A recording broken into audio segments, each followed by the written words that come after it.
Hi friends, in this video I am going to test performance of autofocus when we use EF-EOS lens with Canon EF-EOS R mount adapter.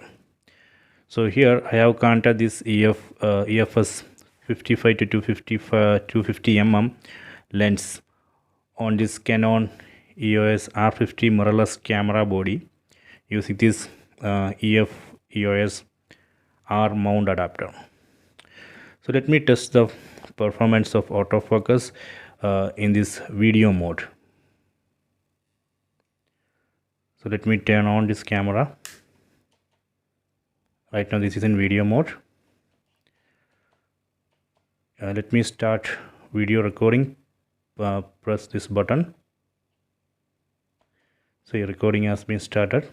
So let me test autofocus.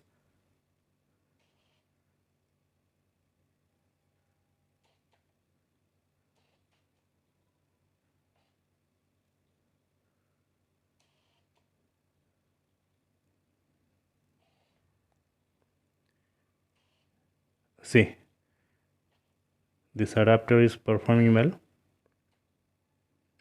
So this is the performance which I am seeing when I use this EF-EOS lens with this Canon EOS R50 mirrorless camera.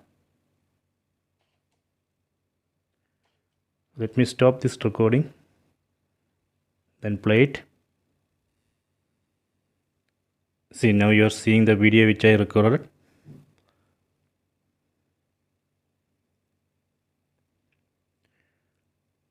Okay, so I hope you have enjoyed this video. Please subscribe this channel, please like and share the video.